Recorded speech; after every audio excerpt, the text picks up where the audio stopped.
పవన్ కళ్యాణ్ గారు ఏదో మత్తులో మాయలో ఉన్నారు, చంద్రబాబు నాయుడు మత్తు మాయలో.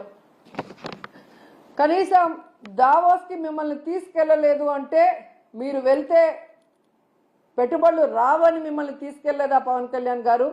లేదా గతంలో మీరు ఒక ఇంటర్వ్యూలో దావోస్కి వెళ్ళటం వేస్ట్, దానివల్ల రూపాయి ఉపయోగం లేదని మీరు ఇచ్చిన ఇంటర్వ్యూ వల్ల తీసుకెళ్ళలేదా? లేదా పవన్ కళ్యాణ్ వస్తే లోకేష్కి ఇంపార్టెన్స్ తగ్గిపోతుందని తీసుకెళ్ళలేదా?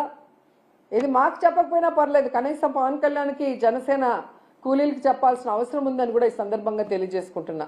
ఎందుకంటే అంత పెద్ద వేదిక మీద లోకేష్ సీఎం అయితే బాగుంటుంది, డిప్యూటీ సీఎం అయితే బాగుంటుంది అని ఎలా భజన చేశారో, ఆ భజన చూసి పారిశ్రామికవేత్తలు ఎలా అవాక్కయ్యారో కూడా అందరూ గమనించారు. సో చంద్రబాబు నాయుడు గారు మీరు వచ్చి 7 నెలల కాలం అవుతుంది. ఈ రాష్ట్ర పరువు ప్రతిష్ట దిగజార్చే విధంగా మీరు పరిపాలిస్తున్న విషయాన్ని ఇప్పటికైనా గుర్తించండి. మొన్న టీటీడీ తిరుమల వైకుంఠ ఏకాదశి తొక్కిసలాటలో ప్రాణాలు పోగొట్టుకున్న కుటుంబాల్ని మీరు గాలికి వదిలేసి దాంట్లో నుంచి మిమ్మల్ని నమ్ముకున్న మీ అఫీషియల్స్ ఎవరైతే మీరు రిక్రూట్ చేశారో మీరు రిక్రూట్ చేసిన టీటీడీ పాలక మండలిని తప్పించడానికి కాపాడటం కోసం ఈరోజు ఎన్ని డాన్సులు వేస్తూ తిరుమల పవిత్రతను పాడు చేస్తున్నారు. లడ్డూ విషయంలో ఎలా ఈ తిరుమల పవిత్రతను పాడు చేశారు. అలాగే మహిళల మీద ఇన్ని అఘాయిత్యాలు, ఇన్ని అత్యాచారాలు, హత్యలు జరుగుతుంటే కూడా మీరు దాన్ని ఎవరి మీద నెట్టాలి, ఏ పార్టీ మీద నెట్టాలన్న ప్రయత్నం చేస్తున్నారే తప్ప వాటికి అడ్డుకట్ట వేయకపోవటం ఈ రాష్ట్ర ప్రజలందరూ కూడా గమనిస్తున్నారు. ముఖ్యంగా పవన్ కళ్యాణ్ గారు లా అండ్ ఆర్డర్ ఫెయిల్యూర్ అయింది, హోమ్ మినిస్టర్ ఫెయిల్యూర్ అయ్యారని చెప్పి అంత చెప్పిన తర్వాత కూడా ఇంతవరకు మీరు లా అండ్ ఆర్డర్ మీద దృష్టి పెట్టలేదు అంటే ఈ రాష్ట్ర ఇమేజ్ ఎంత దిగజారిపోయిందో దావోస్ పర్యటనలో మీకు ఒక్క ఎంఓయూ కూడా అవ్వకపోవటం అనేది ఇప్పటికైనా తెలుసుకొని రాష్ట్ర ప్రతిష్టని, పరువుని పెంచే విధంగా మీరు పరిపాలిస్తారని ఆశిస్తున్నాం. అలాగే ఈ రాష్ట్రంలో తప్పుడు కేసులు, ఈ రాష్ట్రంలో మీకు నచ్చని వాళ్ళ మీద ఏదో రకంగా కక్ష సాధింపు చేయాలి అంటే అది కరెక్ట్ కాదు. ఎందుకంటే ఎప్పటికీ మీరు ఉండరు. రాబోయే కాలంలో జగన్మోహన్ రెడ్డి గారు ఖచ్చితంగా ముఖ్యమంత్రి అవుతారు. ఎందుకంటే ఇప్పటికే ప్రజలు మీకు ఓటేసిన దానివల్ల వేసిన వాళ్ళు బాధపడుతున్నారు. ఈవీఎంల వల్ల మీరు గెలిచారనుకున్న వాళ్ళు మీరు దిగిపోవాలని ప్రార్థనలు చేస్తున్నారు. ఎందుకంటే మీ వల్ల పేదవాళ్ళకి ఉపయోగం లేదు, రాష్ట్రానికి ఉపయోగం లేదు, ఏ వర్గానికి కూడా ఉపయోగం లేదు. కాబట్టి ఇప్పటికైనా మీరు మీ సీనియారిటీని ఇచ్చిన మాట నిలబెట్టుకోవడంలో పెట్టండి. ఈ రాష్ట్రంలో పుట్టినందుకు 4 సార్లు ముఖ్యమంత్రిని మిమ్మల్ని చేసినందుకు ఈ రాష్ట్ర ప్రజలకు ఇచ్చిన వాగ్దానాలు నెరవేరుస్తూ ఈ రాష్ట్ర ప్రతిష్టని పెంచే విధంగా ముందుకు వెళ్ళండి.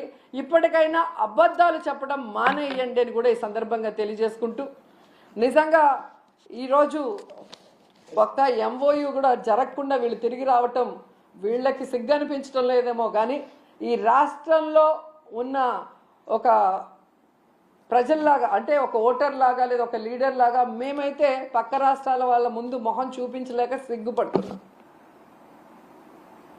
గతంలో ఎలాగైతే బాబు వస్తే జాబ్ వస్తుందన్నాడు, కేవలం వాళ్ళ బాబు లోకేష్ బాబుకే ఎమ్మెల్సీ ఇచ్చి మంత్రిని చేసుకున్నాడు.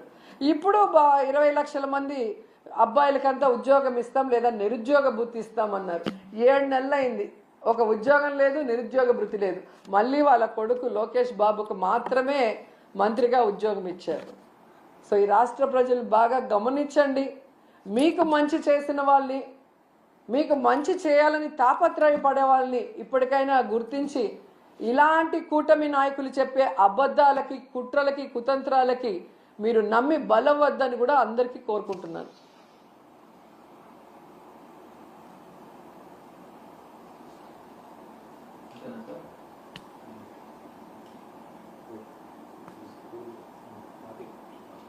దావోస్కి వెళ్ళాడు.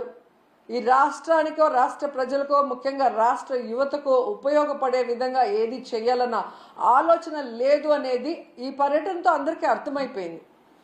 ఎందుకంటే అంత పెద్ద వేదిక మీద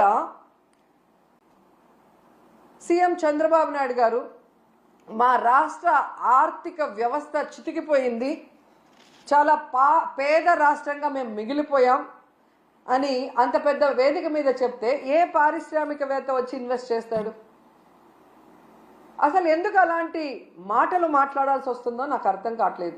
ఎలక్షన్స్ ముందు కూడా దాదాపుగా 14 లక్షల కోట్ల అప్పు ఉందని చెప్పి అబద్ధాలు చెప్పటం, ప్రజల్ని కన్ఫ్యూజ్ చేయటం.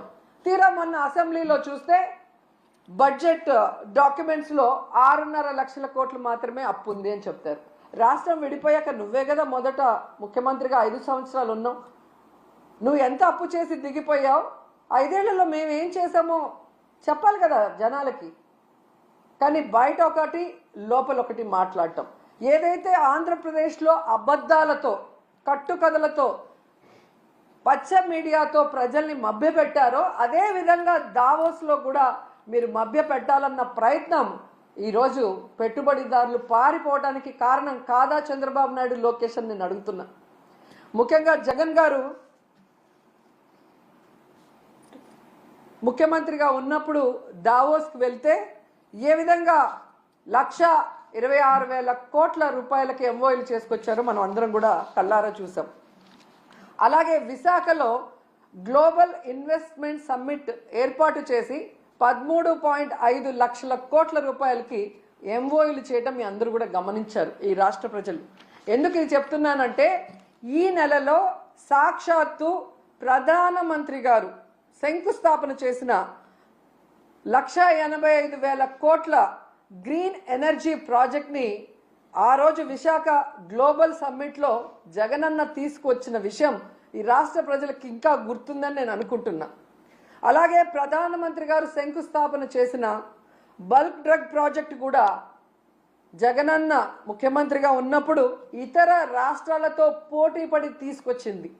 దానికి భూమిని కూడా జగనన్నే తన హయాంలో కేటాయించింది నిజం కాదా అని అడుగుతున్నా.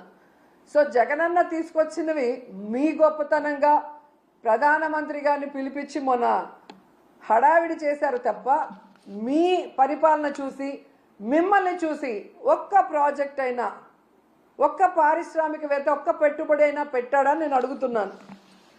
జగనన్న విశాఖలో గ్లోబల్ ఇన్వెస్ట్మెంట్ సమ్మిట్ పెడితే అదాని వచ్చారు, అంబానీ వచ్చారు, జిందాల్ గారు వచ్చారు. అది జగనన్న క్రెడిబిలిటీ, ఆయన సుపరిపాలన, ఆయన పారదర్శకమైన పరిపాలన, ఆయన ఫ్రెండ్లీ నేచర్ పారిశ్రామికవేత్తలతో, అలాగే ఈజ్ ఆఫ్ డూయింగ్తో ఏ విధంగా పారిశ్రామికవేత్తలకి అందుబాటులోకి అన్ని తీసుకొచ్చారో అందుకే వాళ్ళందరూ రావటం జరిగింది.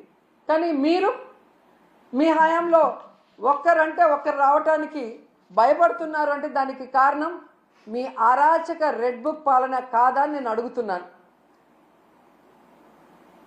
ఈరోజు ఇన్ని మాట్లాడి వెళ్ళిన మీకు ఉత్త చేతులతో తిరిగి రావడానికి సిగ్గు లేదా అని అడుగుతున్నాను. ఏ మొహం పెట్టుకొని ప్రజలకు ఏం చెప్పాలనుకుంటున్నారు? మీకేం కొత్త కాదులేండి. పక్క రాష్ట్రాల వాళ్ళు పెట్టుబడులతో వస్తే మీరు కట్టుకథలతో వస్తారు. ఎవరి మీద తోసేద్దామా, ఏం చెప్పి తప్పించుకుందామా అన్న కార్యక్రమం మీకు తెలిసినంత బాగా ఎవరికి తెలియదు. దీనికోసం కాదు మీకు ఓట్లేసింది, మీకు అధికారం ఇచ్చింది, మీకు పదవులు ఇచ్చింది. ఇప్పటికైనా ఈ రెడ్ బుక్ అరాచక పాలనని మానేసి ప్రజలకి మీరు ఏదైతే ప్రామిస్ చేశారో ఆ ప్రామిస్ని ఫుల్ఫిల్ చేస్తూ ఈ రాష్ట్ర పరువుని కాపాడమని చంద్రబాబు నాయుడుకి, లోకేష్కి, పవన్ కళ్యాణ్కి తెలియజేసుకుంటున్నాం. ఎందుకంటే పవన్ కళ్యాణ్ గారు ఏదో మత్తులో మాయలో ఉన్నారు, చంద్రబాబు నాయుడు మత్తు మాయలో. కనీసం దావోస్కి మిమ్మల్ని తీసుకెళ్ళలేదు అంటే మీరు వెళ్తే పెట్టుబడులు రావని మిమ్మల్ని తీసుకెళ్లేదా పవన్ కళ్యాణ్ గారు? లేదా గతంలో మీరు ఒక ఇంటర్వ్యూలో దావోస్కి వెళ్ళటం వేస్ట్, దానివల్ల రూపాయి ఉపయోగం లేదని మీరు ఇచ్చిన ఇంటర్వ్యూ వల్ల తీసుకెళ్ళలేదా? లేదా పవన్ కళ్యాణ్ వస్తే